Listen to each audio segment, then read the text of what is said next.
तीसरा अध्याय। नारद जी का भगवान विष्णु से उनका रूप मांगना। सूत जी बोले, महर्षियों, नारद जी के चले जाने पर शिव जी की इच्छा से विष्णु भगवान ने एक अद्भुत माया रची। उन्होंने जिस ओर नारद जी जा रहे थे वहां एक सुंदर नगर बना दिया। वो नगर बैकुंठ लोक से भी अधिक रमणीय था। वहां बहुत से विहार स्थल थे। उस नगर के राजा का नाम शील निधि था।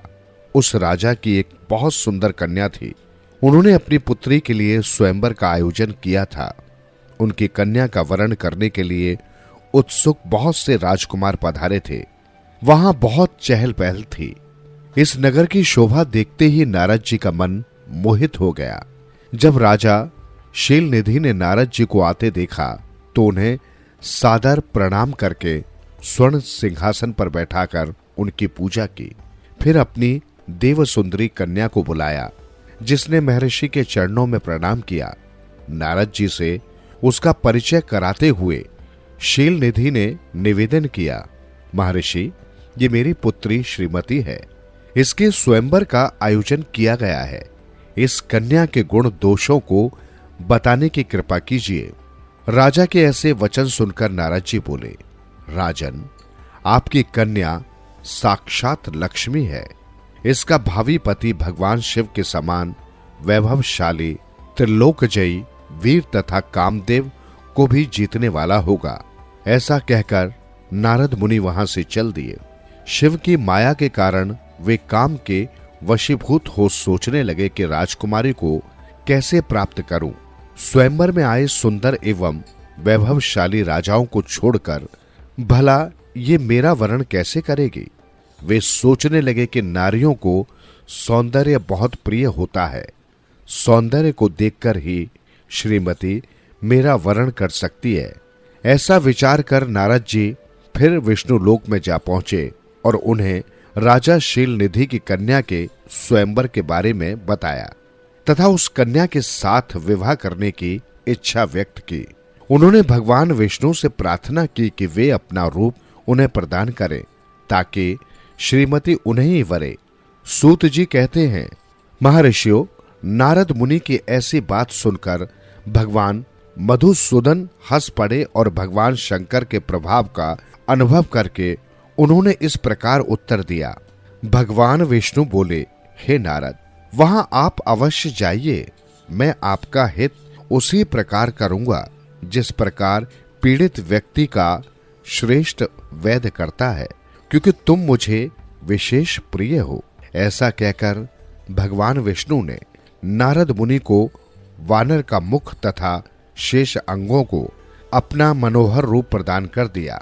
तब नारद जी अत्यंत प्रसन्न होते हुए अपने को परम सुंदर समझकर शीघ्र ही स्वयंवर में आ गए और उस राज्य सभा में जा बैठे। उस सभा में रुद्रगण ब्राह्मण के रूप में बैठे हुए थे। नारद जी का वानर रूप केवल कन्या और रुद्रगणों को ही दिखाई दे रहा था। बाकी सबको नारद जी का वास्तविक रूप ही दिखाई दे रहा था। नारद जी मन ही मन प्रसन्न होते हुए श्रीमती की प्रतीक्षा कर रहे थे। हे ऋषियों, वो कन्या हाथ में जयमाला लिए अपनी सखियों के साथ स्वयंवर में आई। उसके हाथों में सोने की सुंदर माला थी। वो शुभलक्षणा राजकुमारी लक्ष्मी के समान अपूर्व शोभा पा रही थी। नारद मुनि का भगवान विष्णु जैसा शरीर और वानर जैसा मुख देखकर वो कुपित हो गई और उनकी ओर से दृष्टि हटाकर मनोवांछित वर की तलाश में आगे चली गई। सभा में अपने मनपसंद वर को न पाकर वो उदास हो गई। उसने किसी के भी गले में वरमाला नहीं डाली। तभी भगवान विष्णु राजा की वेशभूषा धारण कर वहां आ पहुंचे। विष्णु जी को देखते ही उस परम सुंदरी ने उनके गले में वरमाला डाल दी। विष्णु जी राजकुमारी को साथ लेकर तुरंत अपने लोक को चले गए। ये देखकर नारद जी विचलित हो गए। तब ब्राह्मणों के रूप में उपस्थित रुद्रगणों ने नारद जी से कहा, हे नारद जी, आप व्यर्थ ही काम में मोहित हो सौंदर्य के बल से राजकुमारी को पाना चाहते हैं। पहले जरा अपना वानर के समान मुख तो देख लीजिए। सूत जी बोले, ये वचन सुनकर नारद जी को बड़ा आश्चर्य हुआ। उन्होंने दर्पण में अपना मुंह देखा। वानर के समान मुख को देखकर वे अत्यंत क्रोधित हो उठे तथा दोनों रुद्रगणों को शाप देते हुए बोले, तुमने एक ब्राह्मण का मजाक उड़ाया है, अतः तुम ब्राह्मण कुल में पैदा होकर भी राक्षस बन जाओ।